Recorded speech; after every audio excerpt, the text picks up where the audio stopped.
Bom, pessoal, boa noite. É um prazer estar aqui novamente. Obrigado, Tobias, pelas palavras.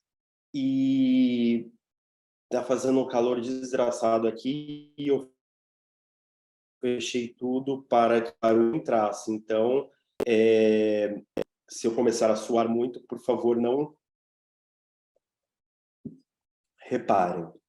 Bom, hoje eu já não lembro mais o dia, mas eu imagino que deva ser o quinto, sexto dia do nosso curso. Como o Tobias falou, nós vamos ter no máximo mais 2 sextas-feiras, por uma série de razões, por uma falta de planejamento meu. Eu imaginei que fosse... Eu tenho um padrão de trabalho e um modo de trabalhar que eu não diria que seria anárquico, mas eu diria que às vezes é um pouco megalomaníaco, porque eu fico com muita vontade de pelo menos transmitir um pouco da magnitude dos materiais com os quais eu trabalho, enfim. E às vezes, infelizmente, nesse formato de curso, como nós ainda não temos uma classe trabalhadora muito bem organizada, e uma sociedade como um todo, digamos assim, todos os nossos encontros sempre a gente tem que remontar a história de Deus e sua era. Então, porque nós nunca conhecemos muito bem as pessoas, nós não sabemos exatamente de onde as pessoas partem, então uma série de reconstituições são necessárias, principalmente quando nós tratamos de temas muito desconhecidos. Como nós vamos ver hoje, essa peça, A Mais-Valia Vai Acabar Seu Edgar, por mais que ela tenha sido um sucesso enorme de público durante muito tempo, mais de 2 anos, cerca de 2 anos, ela some da historiografia literária, ou quando ela aparece, ela aparece de maneira...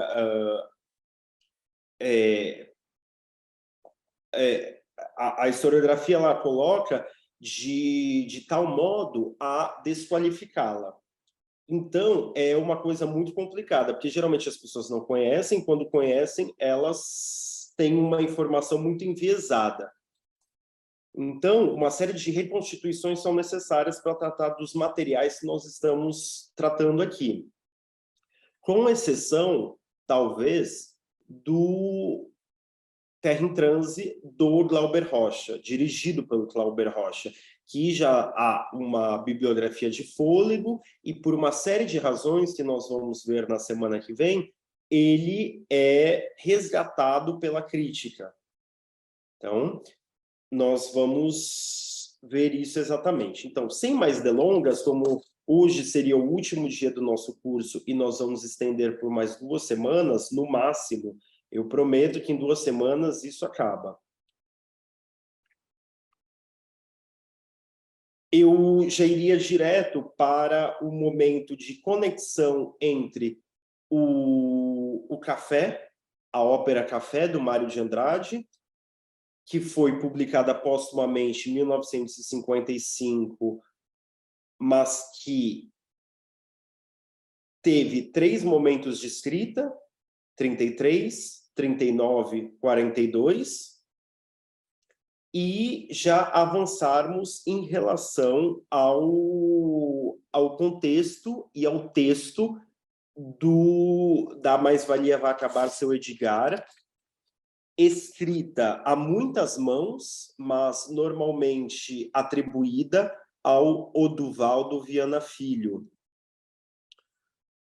Bom, para nós retomarmos brevemente a questão da Ópera Café, se eu não estou enganado, nós focalizamos, lemos juntos, né, a cena 2 do ato 2, que é o momento do êxodo, em que, depois que nós tivemos o primeiro ato, os trabalhadores no porto se rebelando e os colonos, né, para usar os termos mais do texto mesmo, que seriam os italianos que vieram para o Brasil depois da abolição da escravidão para substituir a mão de obra escrava, e como as elites dirigentes elas não tinham interesse na integração da população afro-brasileira, porque nesse período já não dá mais para falar só de africana, já é uma população afro-brasileira, os italianos e uma série de outros povos foram convocados a vir, principalmente países com população excedente, em economia que não estava se desenvolvendo, não conseguia absorver aquela força de trabalho, né? Aquela mão de obra, digamos assim, para usar termos mais simplificados. Então, os italianos vêm para São Paulo e eles mudam drasticamente a fisionomia étnico-social do estado de São Paulo. Isso é um elemento crucial que muita gente, eu não diria que muita gente ignora, porque é impossível de ignorar, mas que tira poucas conclusões desse processo. Acontece, então, no final do século XIX, e nós temos nessa peça isso refletido, porque no interior de São Paulo, durante essa greve não, né? Durante essa revolta dos colonos no interior de São Paulo, nas lavouras de café,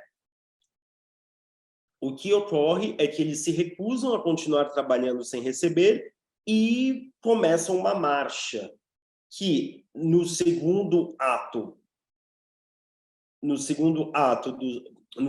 segunda cena do segundo ato, é chamado de êxodo.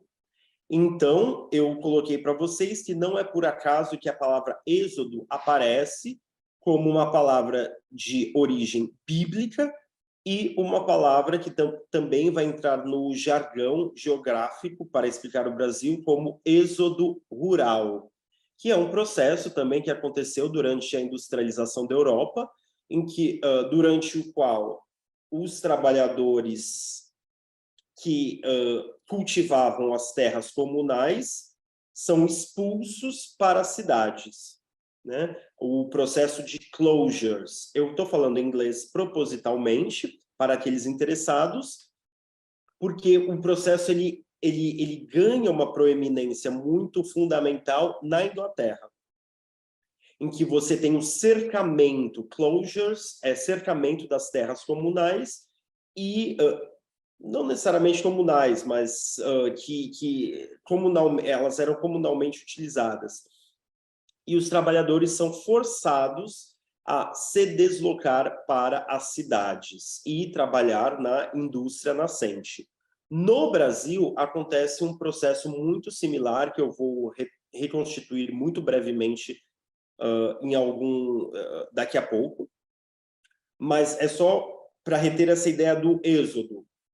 Bom, e aí eu vou retomar aqui, eu não vou retomar o texto, né, que nós lemos na concepção melodramática do Mário, então eu já vou passar disso para já fazer a transição.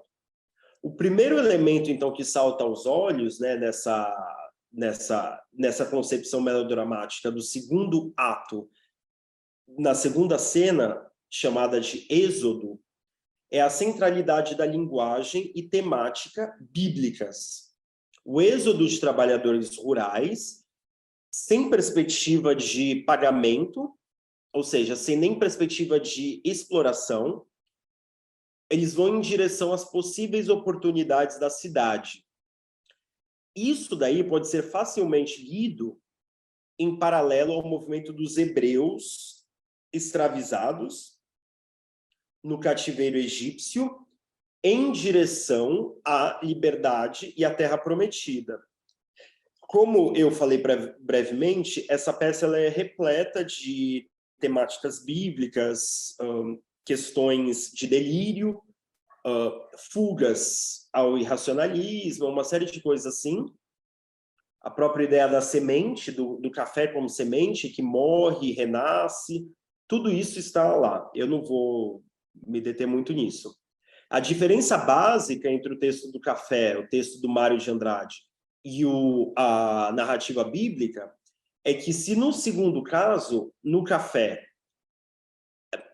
não, na Bíblia havia a liderança do Moisés, no caso do café, a figura da direção, da liderança, ela está ausente. E esses condenados da terra se movem quase que espontaneamente. É naquele momento em que eles chegam no seu momento máximo de desamparo, não há perspectiva, o porto está parado, as colheitas, caso eles queiram trabalhar a terra para fazer o café, que já está plantado, né, na verdade, eles não vão ser pagos. Por quê? Porque o comércio internacional ele está paralisado por conta da crise de 29. A coordenada espacial também é digna de atenção. Por quê? Basicamente, envolve uma estação de trem, como nós vimos. E essa estação de trem é, ironicamente, chamada de Estação Progresso. E essa estação é dito no texto, né, no texto de concepção melodramática do Mário, que ela foi construída para escoar o café das plantações no interior paulista para o Porto de Santos. E, finalmente, para o comércio internacional. E aqui, esse é o elemento fundamental que vai fazer com que que vai permitir que nós possamos fazer um discurso, que é o sentido da colonização. Qual é o sentido que foi colocado no povoamento dessa terra onde nós moramos?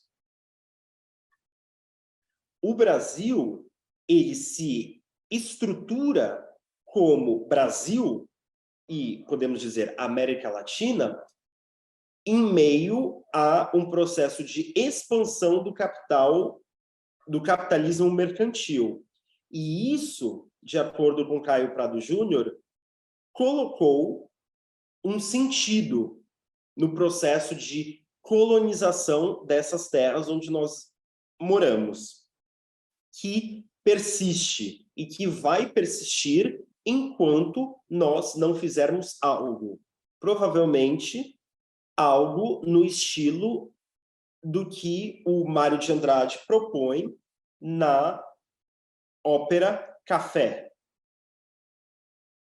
Algo que mude esse sentido da sociabilidade onde nós estamos encerrados, digamos assim.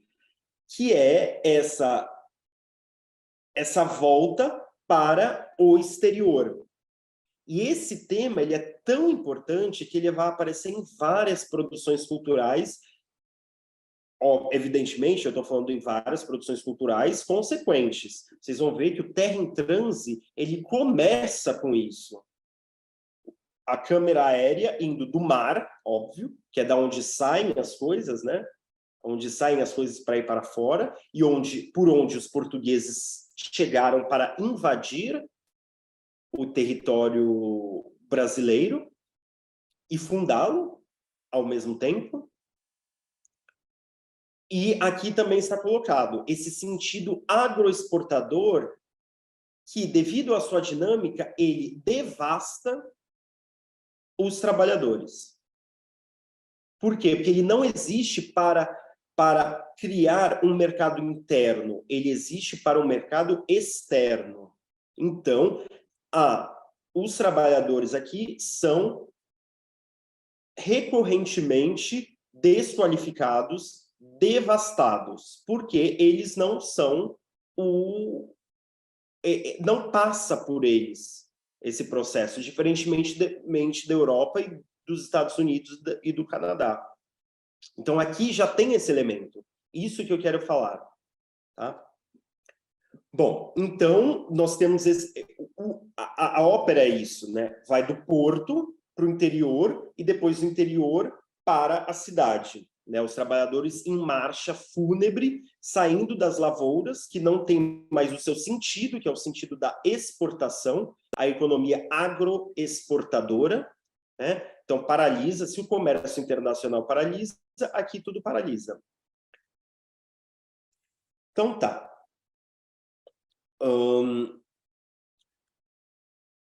Tendo isso em mente, então, é notável que parte da subversão protagonizada por esses trabalhadores, largados à própria sorte, seja justamente a de se apropriar da infraestrutura montada para perpetuar o subdesenvolvimento e a dependência, ligados a bases agroexportadora, calcada no café. Por quê? O que acontece? Esses trabalhadores eles ficam esperando o trem. E aí o trem não tem mais espaço na segunda classe. Por quê? Porque a parte dos passageiros é menor, né? É só a gente imaginar, né? O transporte de passageiros é um subproduto. O principal é a transferência, o deslocamento de mercadorias. E aí vocês imaginam por que a nossa malha é rodoviária, né? E por uma série de razões, né? O importante é transportar as mercadorias, principalmente a monocultura. Depois as outras vêm por consequência. E nessa cena, os trabalhadores eles tomam o trem, e, inclusive, a segunda classe. E acabam as classes, né? Tem também esse jogo, né? Porque o trem ele tem uma parte da segunda classe, uma parte da primeira classe e a parte para as mercadorias. Eles acabam com todas essas divisões ao ocuparem o trem inteiro para levá-los para a cidade, né? Do interior para a cidade.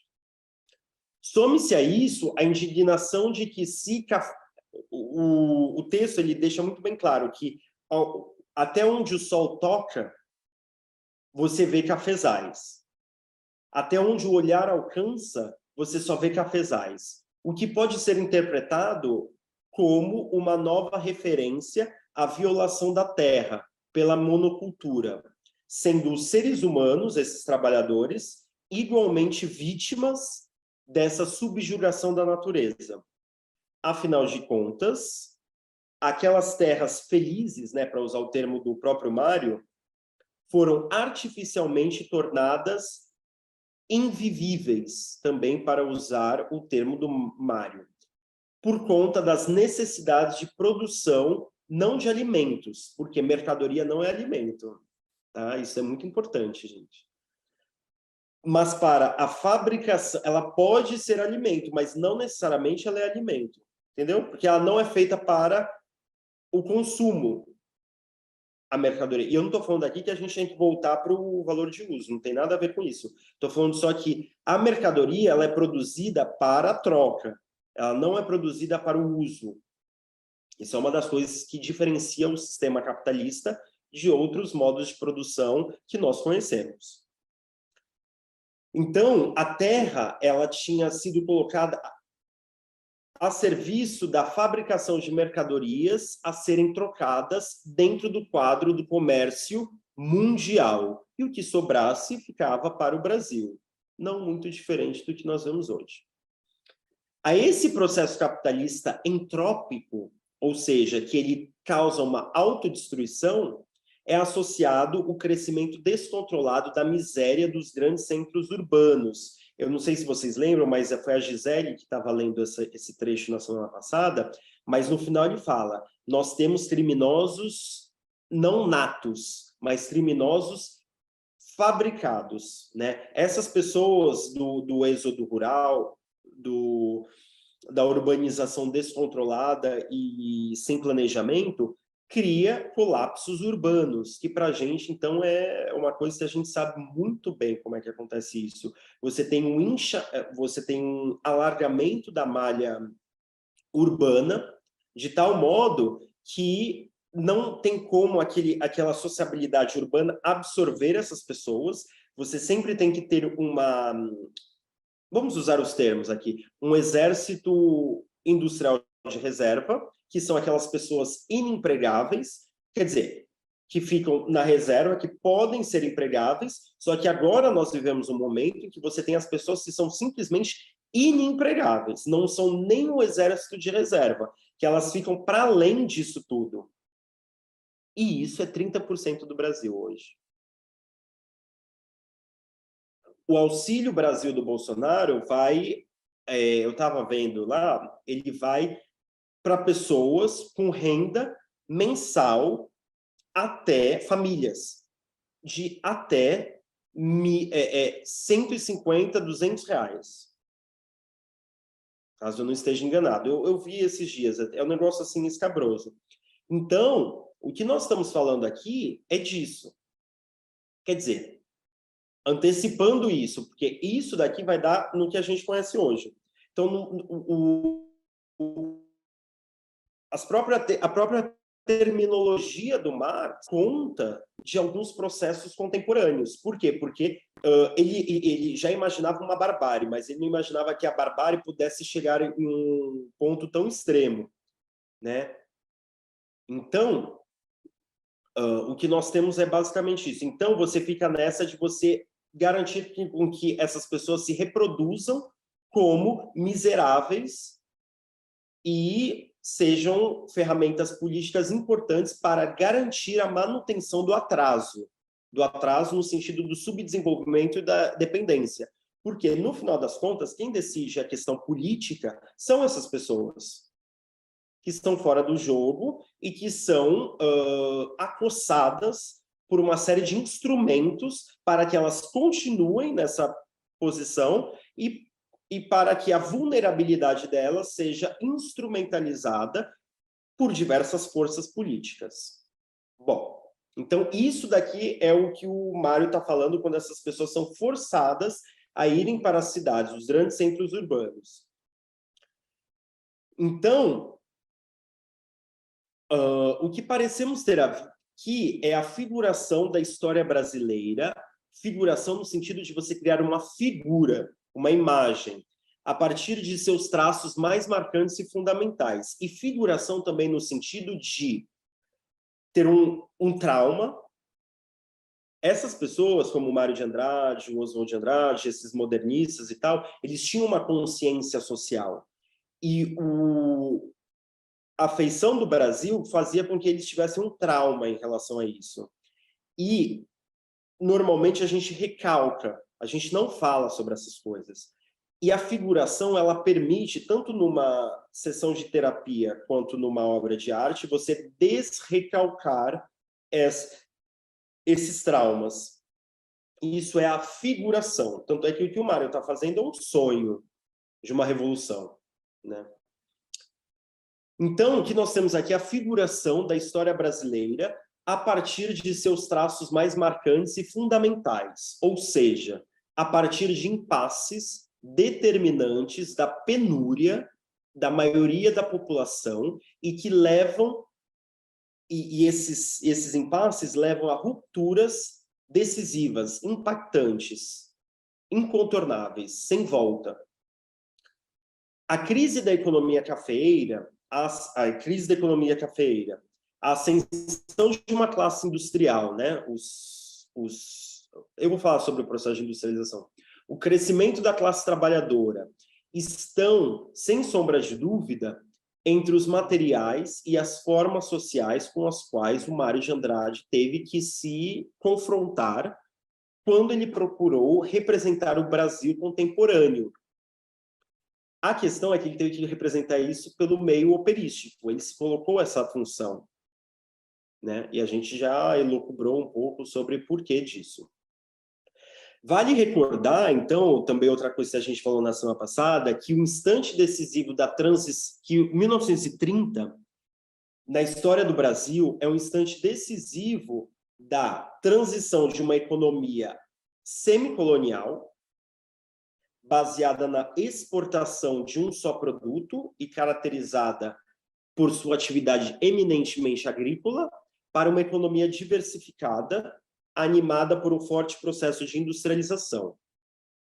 Apesar de ser verdade que o início da industrialização no Brasil ele remonta ao século XIX, a atividade fabril ganha impulso na década de 20, no pós-guerra, pós-Primeira Guerra Mundial, e esse industrialismo brasileiro, né, que vai acumulando forças, ele se torna uma das pré-condições do processo político-revolucionário vitorioso em 1930, o qual nós brevemente reconstituímos aqui. Então, é a partir da Revolução de 30 que a industrialização se afirma no país e empreende a transformação global da velha sociedade.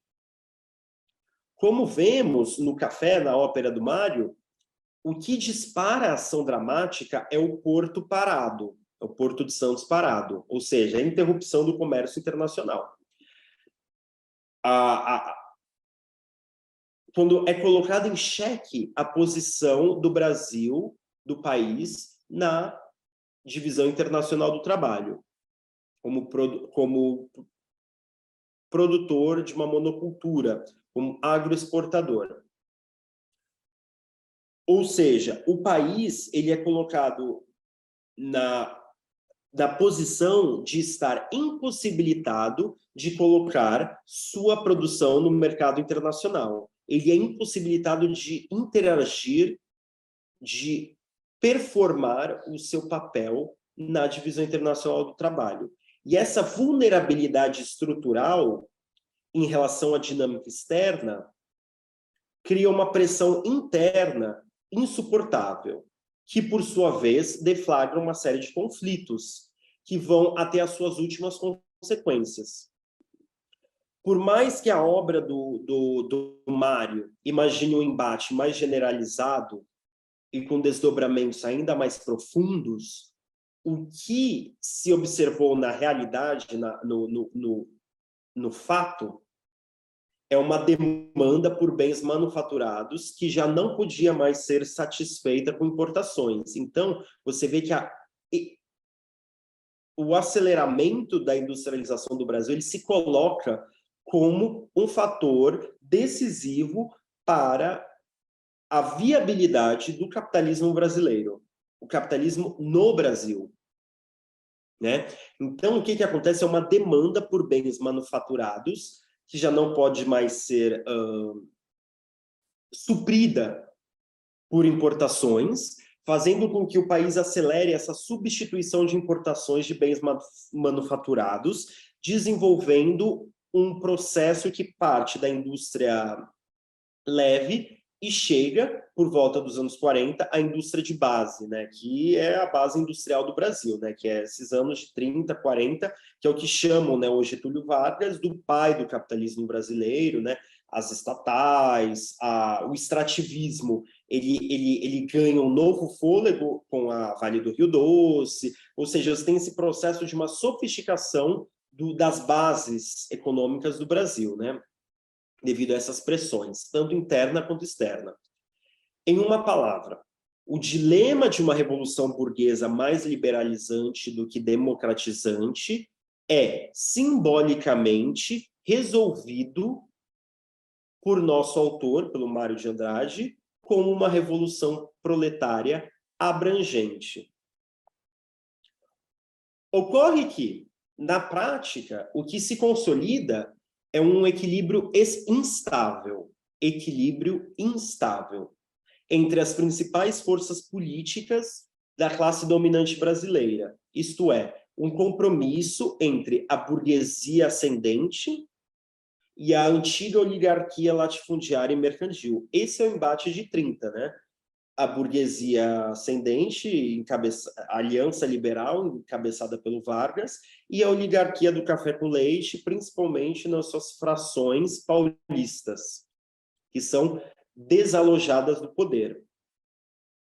E que tenta, né, enfim. E esse embate, né, ele vai servir de pilar. Esse embate, ele é ainda o pilar central para a história do Brasil mesmo até hoje, de maneira matizada, de uma maneira diferenciada, mas ainda esse é o pilar. Durante as diversas escritas do Café, ao longo dos anos 30 e ao início dos anos 40, o Mário pôde testemunhar em primeira mão a investida fracassada da oligarquia em 32, né, 9 de julho, aqui em São Paulo, que nós não, algumas pessoas comemoram, o que terminou por fortalecer a posição da pequena burguesia radicalizada, que queria se unir ao proletariado para avançar nas transformações do país, exigindo principalmente a reforma agrária, o que a oligarquia jamais iria conceder. A derrota da insurreição de 1935, para quem não sabe, é chamada, né, pelos historiadores como intentona comunista em 35. E essa investida contra o governo Vargas, contra o governo revolucionário, né, que, como eu coloquei aqui, eles não podiam tomar o poder e já chamar eleições. Mas por quê? Porque a estrutura do país ela já está. O Antônio Cândido também coloca isso, né, no texto dele, A Cultura e a Revolução de 30, porque as estruturas do país já estavam colocadas de modo a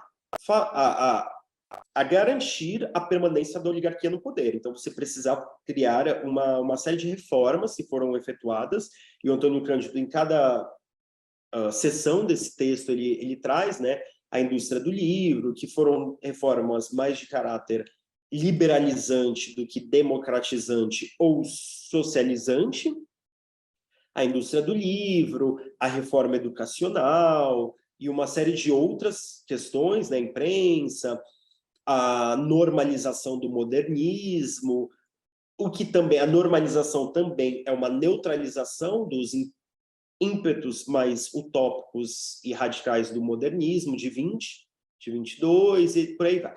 Então, nós estamos aqui em 35. Em 35 ocorre uma nova investida contra o governo Vargas, dessa vez fortemente influenciada pelo governo, pelo Partido Comunista Brasileiro, o PCB, cuja principal liderança era o Vargas, ou Vargas, ó, Freud explica, hein? O Luiz Carlos Prestes, e que termina derrotada e abre o caminho para destroçar de qualquer de maneira definitiva aquela tendência mais avançada, né? Permitindo que a burguesia ascendente consolidasse ainda mais o seu poder. Então, essa burguesia ascendente, cabeçada pelo Vargas, ela se consolida tanto em relação à parte da oligarquia, quanto em relação à parte mais radicalizada da pequena burguesia liderada ao proletariado, que se expressava aqui através dessas radicalizações em direção ao PCB. Então, é possível especular se a escolha de uma linguagem artística afeita à fuga da realidade, né, que é a ópera, como eu mostrei para vocês, mostrando um excerto do Mozart, se isso não teria a ver com o desenrolar acomodativo,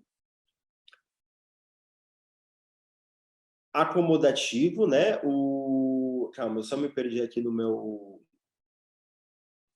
Tá. Então, a escolha da ópera como uma linguagem que ela se notabiliza por uma fuga da realidade em relação ao mito, à lenda, etc.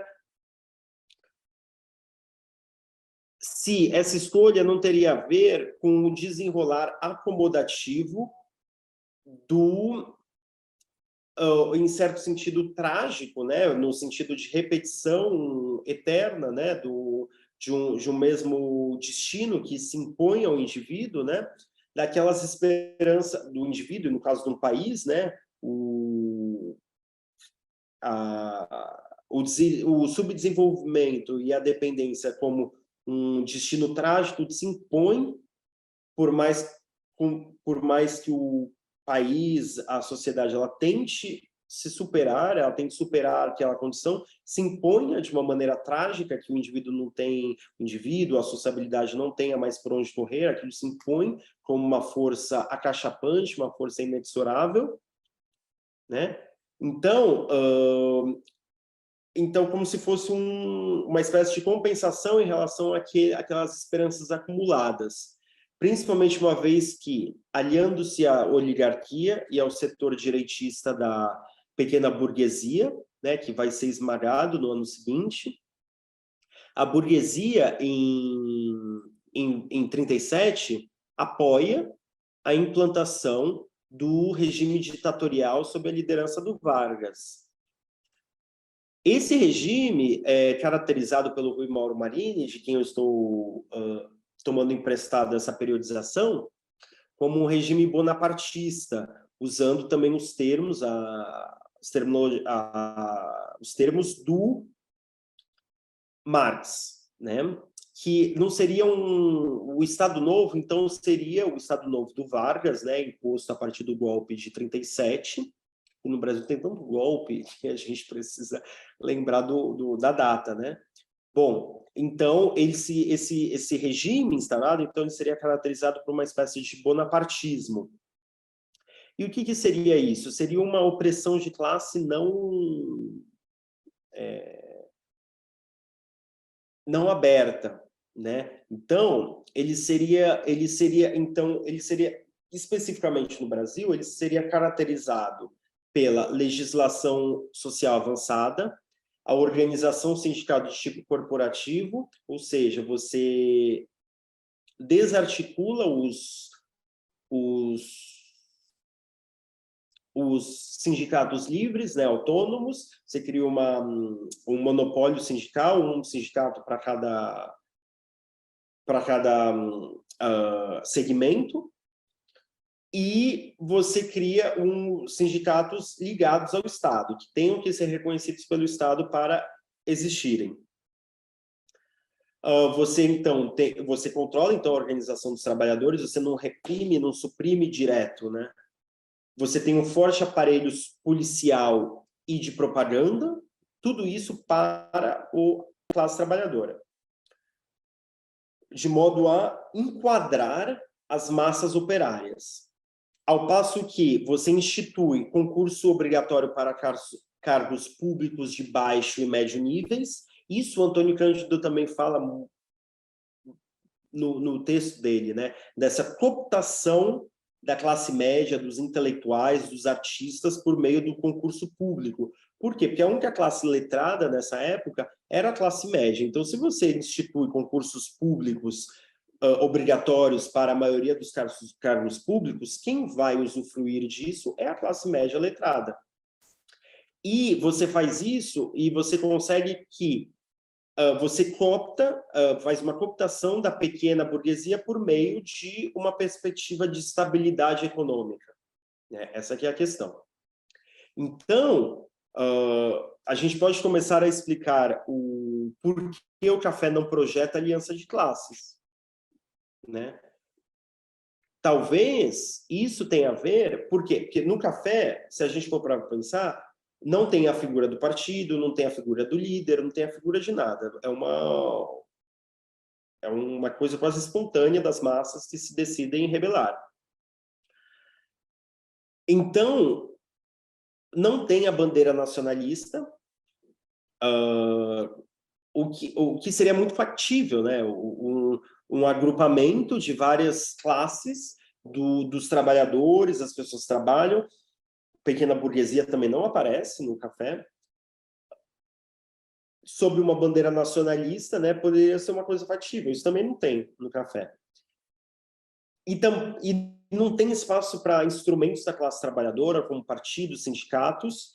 Então, o diagnóstico que essa forma, essa questão do estrutural do conteúdo parece nos trazer é que parece ser o que ele vislumbra, o Mário, ele vislumbra que a ação espontânea, autônoma, extrema dos que vivem do próprio trabalho como a única possibilidade de uma real mudança social, qualitativa na vida dos trabalhadores. Então, ele descarta todas essas mediações.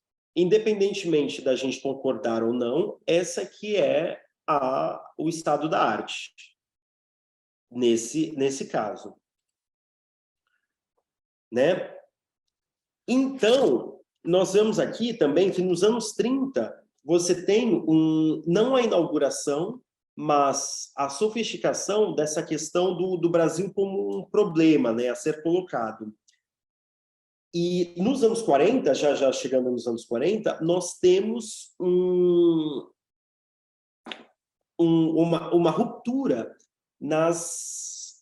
das interpretações do Brasil, que normalmente viam o Brasil, tentavam entender o Brasil, todo esse processo, né, que está acontecendo, pelas lentes ou racial ou administrativa. O Brasil não deu certo, esse país é independente, mas não virou uma nação por conta de problemas raciais ou por conta de problemas administrativos. A história mais, digamos assim, institucional do país, certo?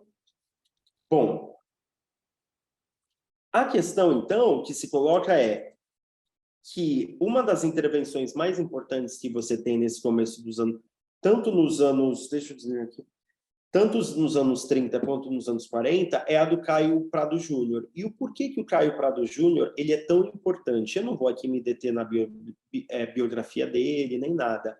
Eu vou me deter simplesmente na intervenção dele, que é muito fundamental, no sentido de ele rompe com essa tentativa de explicar o Brasil tanto pela questão da raça, né? A questão da raça, normalmente, de maneira muito abreviada, todas essas raças, os indígenas, os europeus e os africanos foram colocados aqui de maneira mais ou menos aleatória, e disso daí nunca ia sair nada, porque ninguém se identifica, porque não tem uma unidade racial mínima que garanta a possibilidade de uma superação dos seus dilemas e impasses.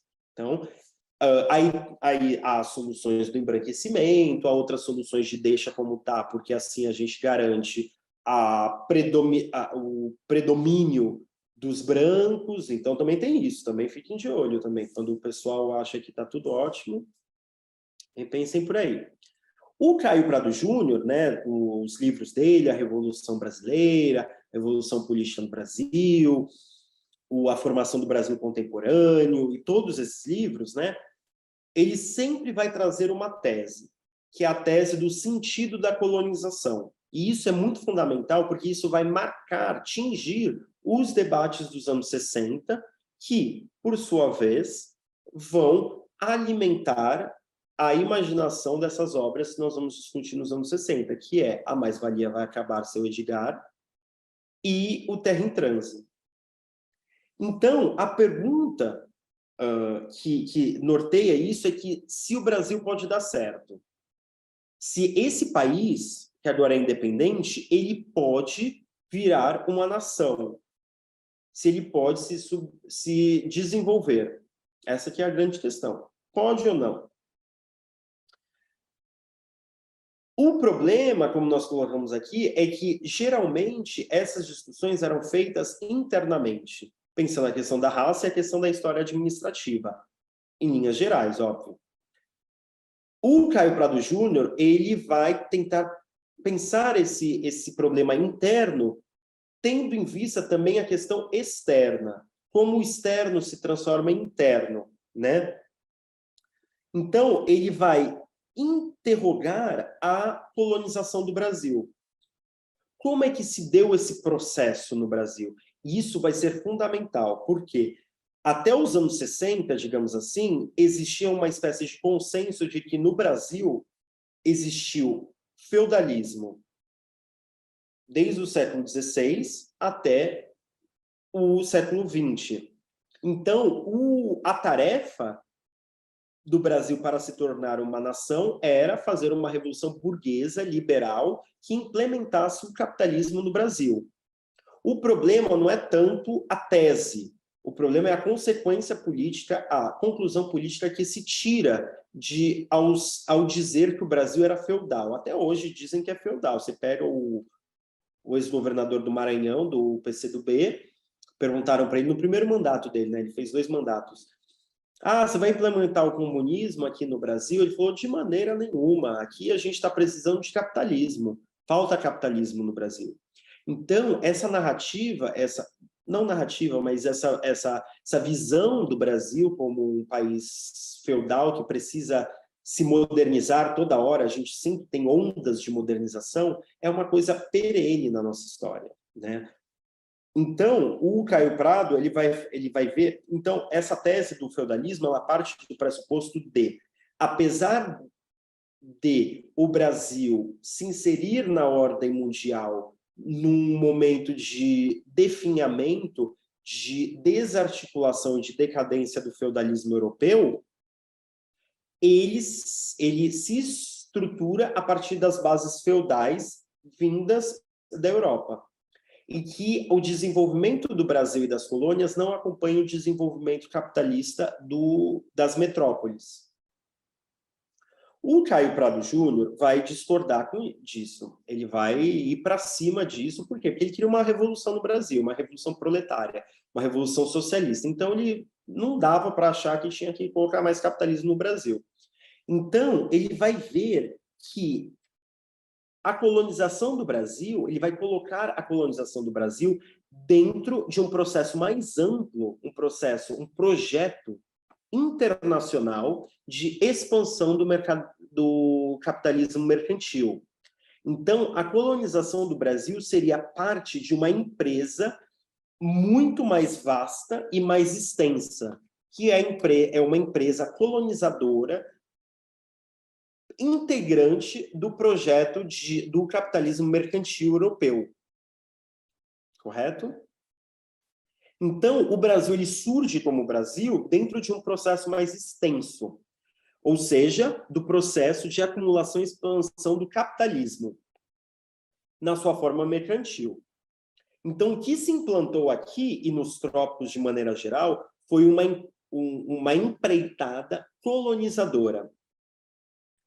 Então, o que nós temos aqui é uma razão colonizadora que só reconheceu o lucro como mediação universal. Então, aqui não se implantou, a princípio, uma colonização de habitação, mas uma colonização para criar lucros para a metrópole, de criar mercadorias para o comércio internacional. E que isso tingiria todo o desenvolvimento ulterior ou posterior do Brasil, até hoje. Então, o que se constrói aqui é menos uma sociedade do que um mercado. E num lugar em que a lei da mercadoria corre solta, é só violência. Né? Então, a principal vítima desse processo seriam os trabalhadores. Por quê? Porque a sociabilidade, as relações de troca que se estabelecem no Brasil não visam a subsistência dos trabalhadores. Não tem como perspectiva primeira o mercado interno, satisfazer as necessidades internas, mas garantir o desejo de lucro dos empresários internos e externos. Né? Primeiro os externos, o que sobrar para os internos, e vocês já imaginam o que acontece com todos nós aqui, né? No final dessa conta. O Caio Prado Júnior chama de tudo isso de sentido da colonização. E nesse sentido da colonização, a figura mais fragilizada é o trabalhador. Que, embora o trabalhador, a trabalhadora, sejam os elementos que permitem toda a festa, né? Tudo isso, o trabalhador, a trabalhadora, eles não são sujeitos do processo. Nada que é feito nisso tudo é voltado para eles. Então, o trabalhador aparece como pura capacidade de trabalho. Aqui eu cito a Virginia Fontes, né? O trabalhador é algo como pura capacidade de trabalho. Então, aqui nós temos 3 fatores, né, na questão do Caio Prado Júnior, que vai chegar nos anos 60, que é nos anos 60 que surge. Anos 60, quando a gente fala, é uma coisa que começa nos anos 50 e termina nos anos 70. A periodização nunca é uma coisa fixa, né? Que se coloca é justamente essa. Como é que a gente supera toda essa desgraça, né? Então, o que se coloca é o seguinte: esse sentido da colonização tem 3 eixos. Uma empresa colonizadora que visa o lucro, prioritariamente, e ela é voltada para o mercado externo e acaba com a força de trabalho. Dizima, porque ela precisa explorar ainda mais a força de trabalho interna. E agora vocês já viram que a gente já chegou no a mais-valia vai acabar, seu Edgar. Porque, entre outras coisas, a mais-valia vai acabar, seu Edgar, ela é uma peça que é um desdobramento de uma cena de uma peça anterior do Teatro de Arena que o Boal fez, chamada, do mesmo ano, né? Revolução na América do Sul.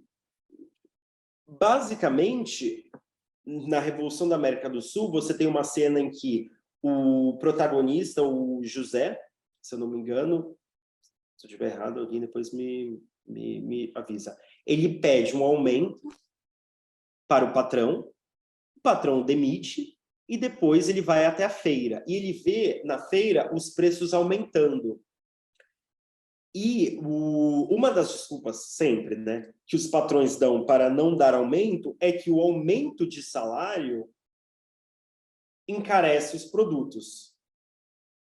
Gente, isso daí é uma coisa, vocês abrem a televisão é ótimo. Vocês ligam a televisão, você vai ver o pessoal que aluga o neurônio para a banqueirada falando, né? Não pode dar aumento para os trabalhadores, porque senão aumenta, tem inflação, o empreendedor não vai querer empreender. A peça, então, tem esse elemento ali na América do Sul, na Revolução da América do Sul. O Oduvaldo Viana Filho, que era um dos atores da Revolução da América do Sul, vai, junto com outros companheiros, eles vão fazer a Mais-Valia Vai Acabar, deslocando o papel passivo do trabalhador que percebe toda essa... Na verdade, na Revolução da América do Sul, do Boal, ele não percebe, ele é vítima disso. A Revolução da América do Sul, na verdade, é um nome irônico para o processo que está sendo descrito na peça, que é um processo de contra-revolução, que expõe as fragilidades do movimento operário no Brasil nos anos 60 e que já antecipa que o que provavelmente vai acontecer é uma contra-revolução, né? Que depois o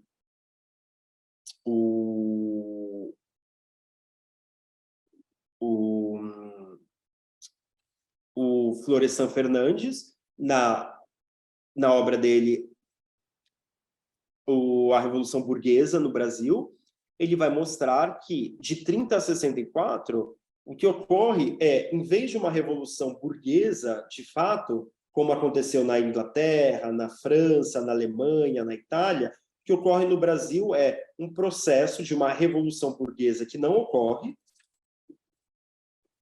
de maneira minimamente clássica. O capitalismo ele é colocado, mas o que acontece, na verdade, é a preparação de uma revolução, uma contra-revolução permanente. A classe dominante ela já se coloca de saída como regressiva, como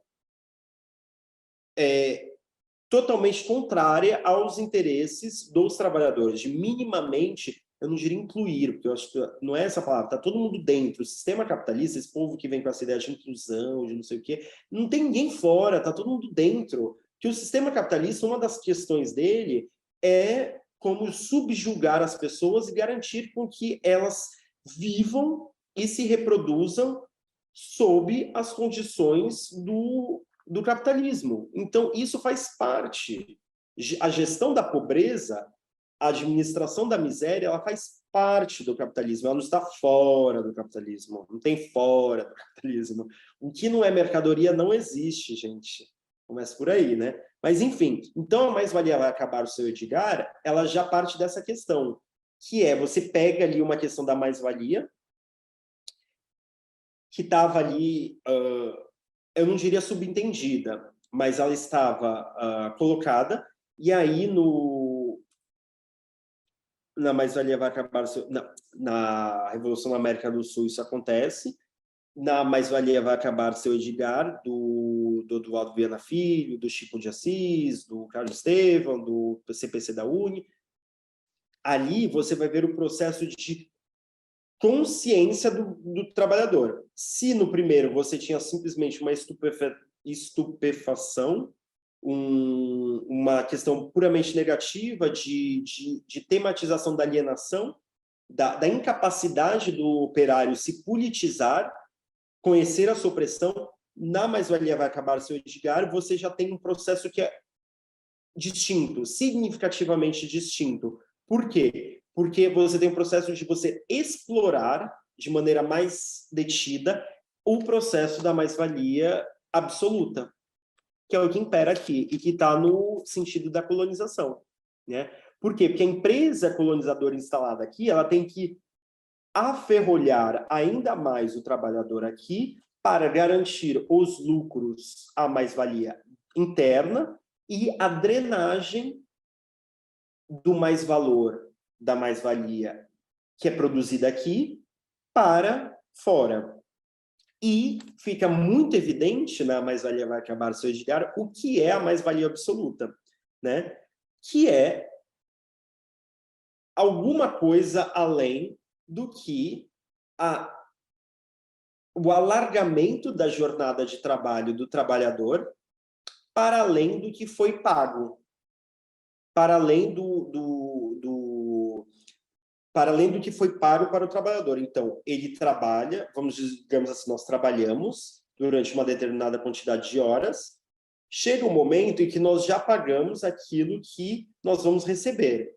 Esse extra, o que nós trabalhamos a mais, é a mais-valia absoluta. A peça, ela tenta mostrar isso. Então, vocês já veem que nós estamos longe do café, né? Aqui não tem mais delírio, não tem mais estação progresso, não tem mais coro fúnebre, não tem mais nada. Já estamos totalmente mergulhados na tentativa de politização do movimento dos trabalhadores no Brasil.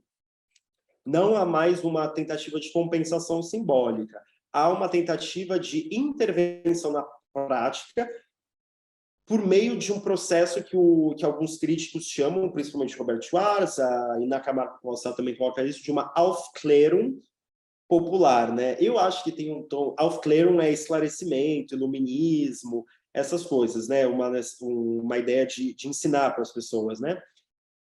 Eu acho que é uma tentativa meio jocosa e tal, de descartar essas tentativas, mas eu acho que o espírito é mais ou menos esse. Né? O espírito é mais ou menos esse, e eu espero que aqui eu já tenha conseguido antecipar algumas coisas, né? Em relação a mais-valia vai acabar, o porquê que ele está nesse curso, num curso sobre as passagens da cultura política no Brasil, né? E o que tem a ver com o debate que está acontecendo nos anos 60. Por quê? Porque o que parecia ali como um conflito de vida e morte nos anos 30 entre oligarquia e burguesia industrial nascente, na verdade, se coloca como um compromisso em 1937, entre outras razões. Por quê? Porque a indústria ela só pôde acontecer no Brasil por conta dos capitais excedentes da agricultura. Até hoje é isso. A agricultura, na sua relação com o mercado externo, acumula capitais e garante um excedente que vai possibilitar a burguesia industrial urbana comprar máquinas e equipamentos. Além disso, a fuga de pessoas do campo para a cidade, de acordo com o Mauro Marini, garante que os salários sempre sejam baixos, para garantir que a indústria, hoje em dia o comércio e tal, é muito mais variado, né, os empreendimentos burgueses no Brasil, faz com que haja um achatamento dos salários. Por quê? Porque você tem um exército industrial de reserva que garante que isso não aconteça. Okay? que haja um aumento de salários. Por quê? Porque quando você tem mais trabalhador do que postos de trabalho, o que acontece é as pessoas se submetem a condições piores de trabalho, né? Isso aí eu acho que o pessoal do sindicato sabe exatamente como é que funciona. Então, desde a fundação do Brasil, desde as suas mais remotas origens, está inscrita esse aviltamento estrutural, isso é estrutural, estrutural da força de trabalho no Brasil, né? Isso é o sentido da colonização. Né, essa semana, né? E pro Caio Prado Júnior, isso ficou ainda mais claro com a independência, porque ali mostra exatamente que, por mais que nós tenhamos tido uma independência, a abolição da escravidão, tudo isso, essa questão estrutural ela permanece. Por mais que haja transformações no Brasil, há uma coisa que permanece. Esse é o sentido da colonização. Então, se o Brasil ele já aparece como uma empresa colonizadora, como resultado de uma empresa colonizadora maior, aqui nunca foi feudal. Então, se nunca foi feudal, aqui o Brasil já nasce capitalista no processo de acumulação de capitais. Aqui o que precisa de uma revolução proletária, uma revolução socialista. A revolução burguesa vai ficar a ver navios. E aí isso vai de encontro a projetos desde a direita até a centro-esquerda e a esquerda, né? Por quê? Porque não existe essa classe interessada nisso, a não ser que aconteça alguma coisa muito drástica, né?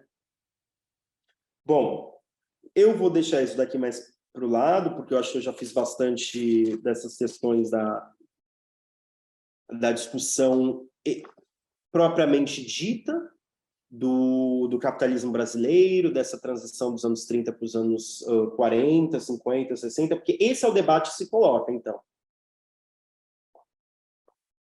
Nos anos 50, você já tem vários livros que se chamam Revolução Brasileira, do Nelson Werneck Sodré, do próprio Celso Furtado, do Caio Prado Júnior, do pessoal do Eusébio, Rimauro Marini, Polop. Então, esse é o debate que se coloca nos anos 60.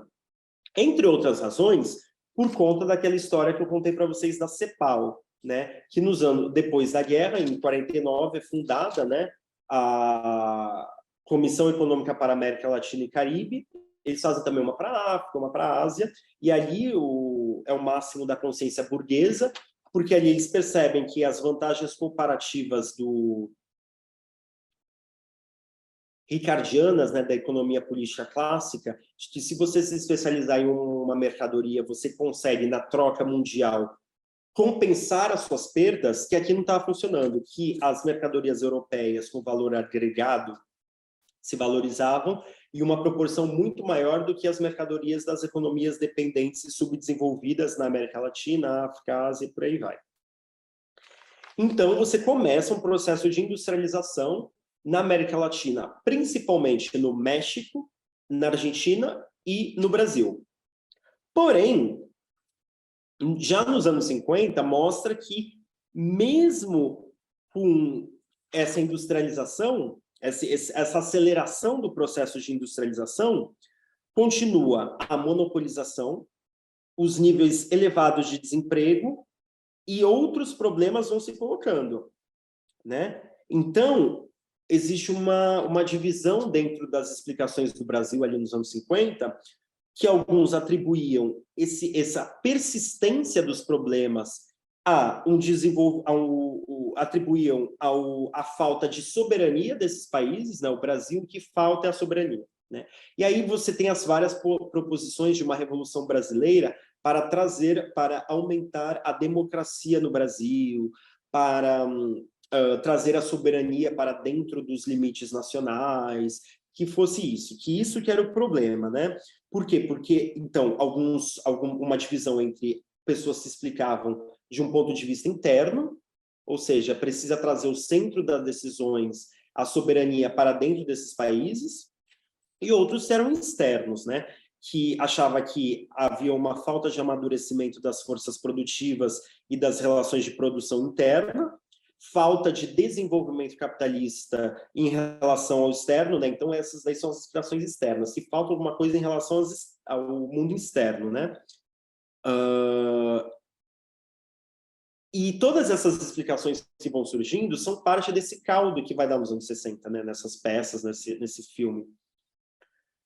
Por quê? Porque elas ignoravam aquilo que o Caio Prado Júnior estava falando e o que depois seria colocado pela teoria da dependência.